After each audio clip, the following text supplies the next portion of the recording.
नाही, मला उद्या सकाळी उठायचे, वॉकला जायचं, मला योगा करायचंय, मला हे करायचं. पण मग होतंय का? नाही. किंवा 3 दिवस होतं, मग मध्येच काहीतरी. म्हणजे डिस्ट्रॅक्ट करणाऱ्या गोष्टी खूप आहेत. पण ज्यावेळेस तुम्ही एखादा वेलनेस प्रोग्राम घेता किंवा कोणाला तरी फॉलो करता, म्हणजे बरेच जण असतात ना की आम्ही आर्ट ऑफ लिव्हिंग करतो, आम्ही हे करतो. तुम्ही लाईफ टाईम करताय का? बरोबर. नाही. तुम्ही 7 दिवस जाता, तिथे कोर्स करता किंवा इथे 3 दिवसाचा प्रोग्राम जॉईन करता आणि मग जैसे थे म्हणजे ते 8-15 दिवस तुम्ही खूप असता, म्हणजे सगळीकडे स्टेटस टाकून अगदी सगळ्यांना सांगून मी आता हे करते, हे करते, हे करते. पण मग ते दिसत का नाही?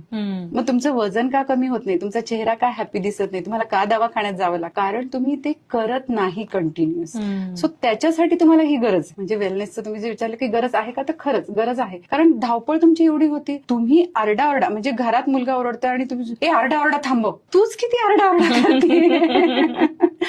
तू शांत बस, हे व्हायब्रेशन. तू शांत बसू शकतोस का, हे व्हायब्रेशन. ह्याच्यासाठी ह्या वेलनेस प्रोग्रामची गरज आहे. आणि दुसरं महत्वाचं, हे जे मी माझे प्रोग्राम्स, वेलनेस प्रोग्राम, तर it's not only for classes. म्हणजे क्लासेससाठी पण आहेत, म्हणजे मी तसे पण करते, अगदी 5 स्टार रिसॉर्ट मध्ये जाऊन पण ग्रुप. पण मला हे मासेससाठी काम करायचंय, की जी स्त्री काहीतरी मला करायचंय पण करू शकत नाही, किंवा घरातून काहीतरी करते, किंवा ती सकाळी 10 ते 6 जॉब करून येते आणि मग कन्फ्युज होते की स्वयंपाक करू की ऑर्डर करू की काय करू असं. तर त्यांच्यासाठी, म्हणजे मासेसाठी मला हे काम करायचंय. म्हणजे की ही जी ऊर्जा आहे, म्हणजे स्त्री तत्वाची जी ऊर्जा आहे, तुमच्यात पण तीच आहे, माझ्यात पण तीच आहे, माझ्या घरात जी कामाला मावशी येते तिच्यात पण तीच आहे, आणि नीता अंबानीमध्ये पण तीच आहे. तर काय की तिला तिच्या ऊर्जेची जाणीव झाली, नीता अंबानीला. सो तिने तिची चेतनेचा स्तर वाढवून ती तिथे पोहोचली. तुम्ही तुमचा जेवढा स्तर वाढवला, पोहोचला.